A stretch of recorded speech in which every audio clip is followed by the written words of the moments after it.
Alexandre Grothendieck est persuadé que Dieu nous parle au plus profond de notre psyché à travers ce qu'il appelle les rêves messagers. Dans la clé des songes, il écrit « Ce ne sont que des songes après tout, n'est-ce pas ?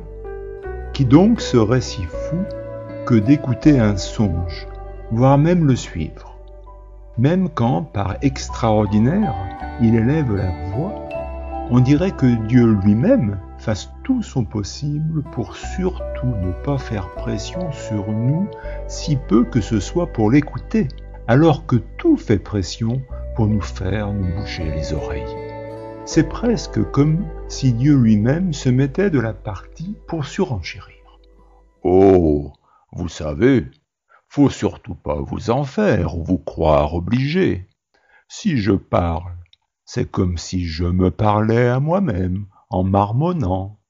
Je ne suis pas, après tout, un personnage important, comme un tel qui parle à la radio, et un tel autre qui donne une interview, et un tel encore qui vient de publier un livre très lu, ou celui-ci qui affirme d'un air péremptoire en regardant autour de lui, ou celle-là à la voix de velours qui te retourne comme un gant.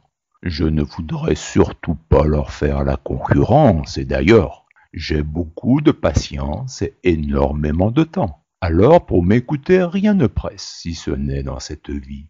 Ce sera dans la prochaine, ou celle d'après, ou dans 10 000 ans. On a tout le temps.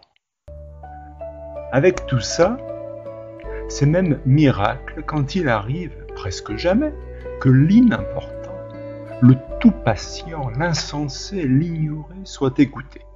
Il n'a qu'à s'en prendre à lui-même, le maître de toute chair, qui aime tant se cacher, s'entourer de mystères et parler le langage des songes et du vent, quand il ne fait silence.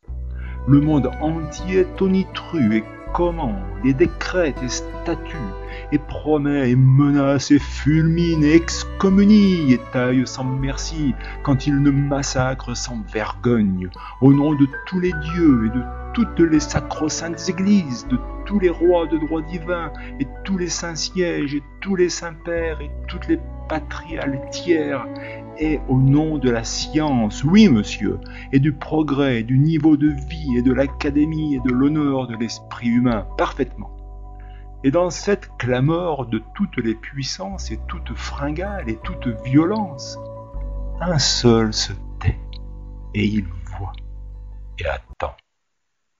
Et quand d'aventure il parle, c'est à voix si basse que personne jamais n'entend, comme pour laisser entendre en même temps qu'il murmure. Oh, moi, vous savez, c'est vraiment pas la peine de m'écouter.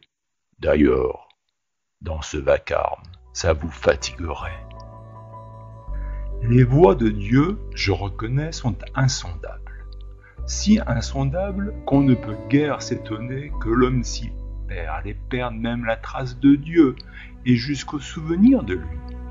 Les religions, que nul doute il a inspirées, se contredisent et s'exterminent les unes les autres, et les peuples même, qui naguère se proclamaient les fils d'une même Église, n'ont pas cessé de se massacrer les uns les autres à l'envi, à longueur de siècles, et au son des mêmes hymnes funèbres célébrant le même nom. Les prêtres en chasuble, en compagnie des poètes saints de laurier, chantant pieusement Amen pour ceux qui pieusement sont morts pour la patrie. De nos jours, le bon Dieu, il a passé de mode.